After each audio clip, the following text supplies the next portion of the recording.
அனைவருக்கும் வணக்கம். நான் உங்கள் அன்பு ஜோதிடர் பார்த்திபன் வாசு, ஸ்ரீ மகாலட்சுமி ஜோதிடம். ஸ்ரீ லலிதாம்பை யூடியூப் சேனல் நேயர்களுக்கும் ஆன்மீக நண்பர்களுக்கும் ஜோதிட நண்பர்களுக்கும் என்னுடைய முதல் வணக்கங்களும் மரியாதைகளும். இந்த பதிவு என்ன எதுக்கு அப்படின்னு பார்த்தீங்கன்னா, இந்த ஆடி மாதத்தில் இருக்கக்கூடிய சிறப்புகளில் ஒன்றான நாகசுதர்த்தி கருட பஞ்சமியை பற்றியது. இந்த நாகசுதர்த்தி கருட பஞ்சமிக்கு ஒரு புராணம் உண்டு. அது கருட புராணம். அது கருட புராணம் படித்தவர்களுக்கு எல்லாமே தெரியும். ஒரு சின்ன தொகுப்பாக அதை நான் சொல்லிடுறேன்.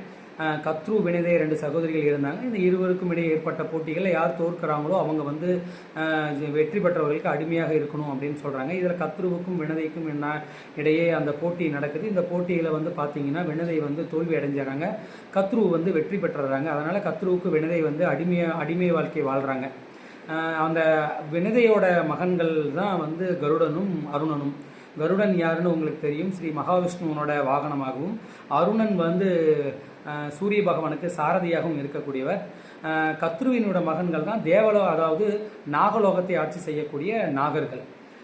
ஒரு நாள் வந்து வளர்ந்து வந்த காலத்தில் வந்து கருடன் வந்து தன்னுடைய தாய் வினதைகிட்ட போய் நம்ம ஏன் இவ்வளோ அடிமை வாழ்க்கை வாழ்கிறோம் கேட்கும்பொழுது இருந்த கதையெல்லாம் வந்து தன்னுடைய மகன்கிட்ட சொல்கிறாங்க. சரி, நாம் இதுக்கு வந்து ஏதோ ஒன்று விமோச்சனம் தேடுன்னுட்டு கருடன் என்ன பண்ணுறாரு, கத்ருவினிடமே சென்று என்னுடைய தாய்க்கு வந்து இந்த மாதிரி விடுதலை வேணும், இந்த அடிமை வாழ்விலிருந்து நாங்கள் விடுதலை பெறணும் அப்படின்னு கேட்கும் பொழுது கத்ரு என்ன சொல்கிறாங்க அப்படின்னா, நீ தேவலோகத்திற்கு சென்று அமிர்த கலசத்தை கொண்டு வா அப்படின்னு சொல்கிறாங்க. சில பல நிபந்தனைகள்லாம் வைக்கிறாங்க. அது எல்லாமே கருடன் வந்து சரியாக செய்து வெற்றி பெற்று தேவலோகத்துக்கும் சென்று அங்கே வந்து நாகலோகத்தையும் வெற்றி பெறாரு.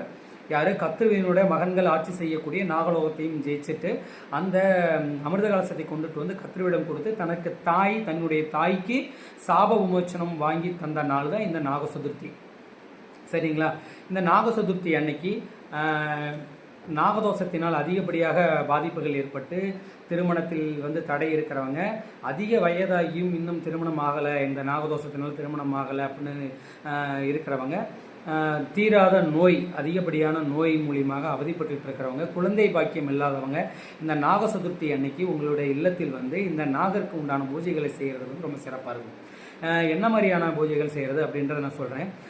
28/7/2025 அதிகாலை வந்து பார்த்திங்கன்னா 12:44 முதல் அதிகாலை 12:44 மணி முதல் 29/7/2025 அதிகாலை 1:22 மணி வரை 1:22 மணி வரை வந்து பார்த்தீங்க அப்படின்னா இந்த நாக சதுர்த்தி இருக்குது. இந்த நாக சதுர்த்தி அன்னைக்கு காலையில் 6 மணியிலிருந்து 7:20 வரைக்கும், அதே மாதிரி 9:15 10:20 வரைக்குமே வந்து பார்த்திங்கன்னா 10:30 வரைக்குமே 10:20 வரைக்குமே பார்த்திங்க அப்படின்னா ரொம்ப சிறப்பான நேரம். இந்த நேரங்களை வந்து நீங்கள் நாகருக்கு உண்டான பூஜைகளை மேற்கொள்வது ரொம்ப சிறப்பாக இருக்கும். அதே போல் என்னால் காலையில் இந்த பூஜைகள் செய்ய முடியாதவங்க வந்து மாலையில் வந்து இந்த பூஜை 6 மணிக்கு மேலே வந்து செய்கிறது வந்து ரொம்ப சிறப்பாக இருக்கும்.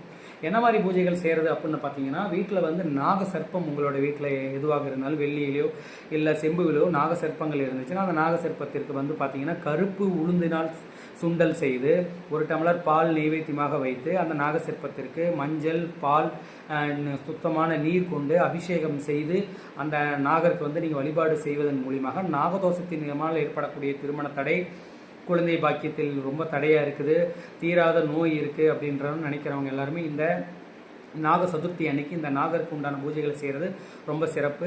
எங்ககிட்ட நாகசர்ப்பம்லாம் இல்லைங்க அப்படின்னா எல்லா கடவுள்களுடைய படத்திலும் ஒரு நாகர் இருப்பாங்க. முருகர், சிவன், மகாவிஷ்ணு, ஏன் விநாயகரோட இடுப்பில் இருக்கிறது கூட அரைநான் கயிறு வந்து நாகர் தான்.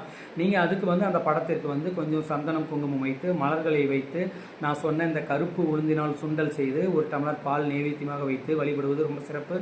மாலை 6 மணிக்கு இந்த பூஜைகள் செய்வது ரொம்ப சிறப்பாக இருக்கும். இன்றைய நாள், அதாவது அந்த 28/7/2025 அன்னைக்கு வந்து நீங்கள் பார்த்தீங்கன்னா இந்த நாகதோஷத்திற்கு உண்டான பரிகார முறைகளை மேற்கொள்வது.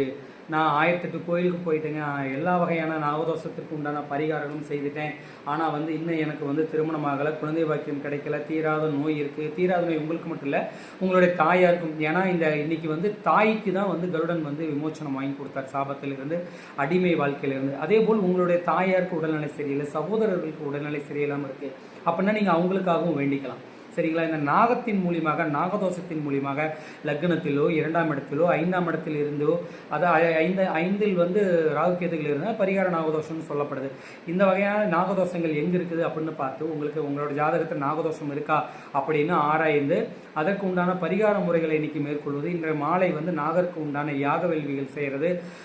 நான் சொன்ன மாதிரி வந்து நாகசர்ப்பத்திற்கு அபிஷேகம் செய்வது, அல்லனா நாகர் இருக்கக்கூடிய கடவுளுடைய புகைப்படத்திற்கு சந்தனம், அந்த நாகருக்கு சந்தனமும் குங்குமமும் வைத்து வந்து வழிபாடு செய்வது, கருப்பு உளுந்தினாலான சுண்டல்கள் படைத்து நெய்வேத்தியமாக ஒரு டம்ளர் பால் வைத்து வழிபாடு செய்வதெல்லாம் ரொம்ப சிறப்பாக இருக்கும். அந்த பூஜையை முடித்த பிறகு அந்த ஒரு டம்ளர் பால் நீங்கள் என்ன பண்ணணும் அப்படின்னா, அருகில் உள்ள அந்த நாகப்புத்துக்கு போய் அந்த பாலை விட்டுட்டு வர்றது.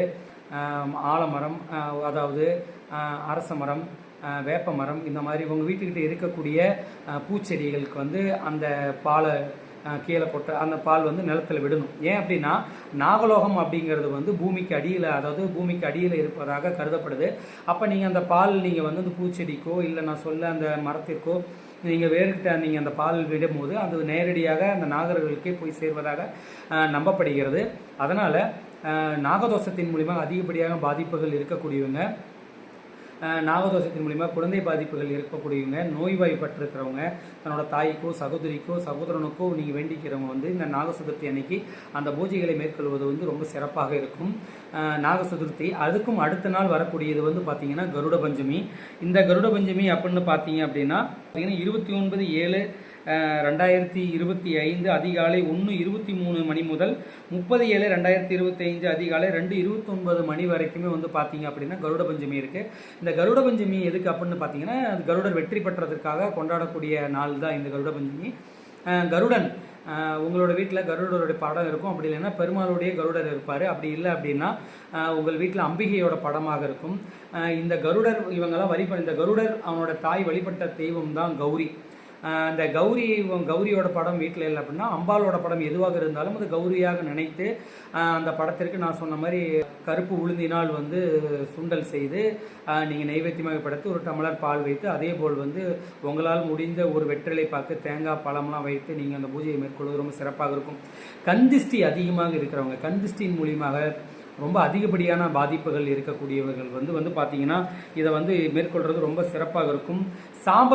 சாபத்தின் மூலியமாக எங்களுக்கு வந்து ஜாதகம் பார்த்தங்க, எங்களுக்கு இந்த வகையான சாபங்கள் இருக்குது, ஒரு பெண்கள் மூலியமாக ஏற்பட்ட சாபம் இருக்குது, ஒரு மூலியமாக ஏற்பட்டக்கூடிய வழியாக பரம்பரையாக வந்துக்கிட்டே இருக்குது இந்த சாபம்.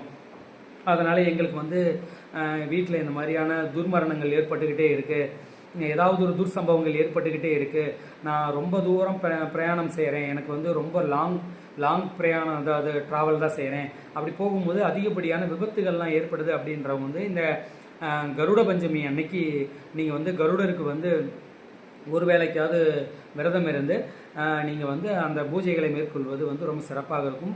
அன்றைக்கி கருடனுக்கு உண்டான யாக வேள்விகள் செய்கிறது வந்து ரொம்ப சிறப்பாக இருக்கும். கந்திஷ்டி அதிகமாக இருக்கிறவங்க, சாபத்தீடு அதிகமாக இருக்கிறவங்க அம்பாலோட ஃபோட்டோவை வச்சு அந்த அம்பாலை வந்து கௌரியாகவே நினைத்து நீங்கள் வந்து அந்த புகைப்படத்திற்கு வந்து நீங்கள் நைவேத்தியம் படைத்து வந்து மேற்கொள்ளும் பொழுது கந்திஷ்டியும் இந்த சாபத்தீடில் இருந்து உங்களுக்கு வந்து விமோச்சனம் கிடைக்கும். அது மட்டும் இல்லாமல் அன்றைக்கி வந்து கருடருக்கு உண்டான உங்களோட சாபத்தீடுக்கு என்ன வகையான சாபத்தீடு இருக்குன்னு ஆராய்ஞ்சு அந்த சாபத்திற்கு உண்டான யாக வேள்விகளை நீங்கள் செய்கிறது வந்து ரொம்ப சிறப்பாக இருக்கும். இந்த கருட பஞ்சம் ஏன் இன்னைக்கு வந்து நம்ம கௌரியை வணங்குறோம் அப்படின்னா, கருடர் வந்து கருடரும் விடந்தையும் மேற்கொண்ட அம்பாலோட வழிபாடு தான் அந்த கௌரியின் ஃபோட்டோ அப்படி இல்லை அப்படின்னா தான் நம்ம எந்த ஒரு அம்பாலாக இருந்தாலும் வீட்டில் ஏதாவது ஒரு அம்பாலோட ஃபோட்டோ வச்சுருப்போம். அதை வந்து கௌரியாக நினைத்து நான் சொன்ன ஒரு நைவேத்தியங்கள்லாம் படைத்து நீங்கள் வந்து அந்த ஒரு நேரமாவது விரதம் இருந்து, எங்களாலாம் விரதம்லாம் இருக்க முடியாதுங்க, எனக்கு உடல் உபத்திரம் இருக்குது, என்னால் விரதம் இருக்க முடியாதுன்னு இருக்கிறவங்க உங்களோட சக்திக்கு ஏற்ப அன்றைக்கி விரதம் இருக்க முடியாத பட்சத்தில் நீங்கள் கடவுள்கிட்ட மனசார வேண்டிக்கிறது வந்து ரொம்பவும் சிறப்பான ஒன்றாக இருக்கும். இந்த நாக சதுர்த்தி அப்படிங்கிறது வந்து நாகதோஷத்தினால் அதிகப்படியான பாதிப்புகள் ஏற்பட்டவர்களுக்கும், கருட பஞ்சமி அன்னைக்கு வந்து கந்திஷ்டியால் ஏற்படக்கூடிய பிரச்சனைகள், சாபத்தீடுகளால் ஏற்படக்கூடிய பிரச்சனைகள், அதிகப்படியான துர்மரணங்கள், விபத்து கண்டங்கள் மூலியமாக எங்களோட குடும்பத்தில் வந்து அதிகப்படியான விபத்தின் மூலியமாகவே எல்லாரும் இறந்துக்கிட்டு வராங்க.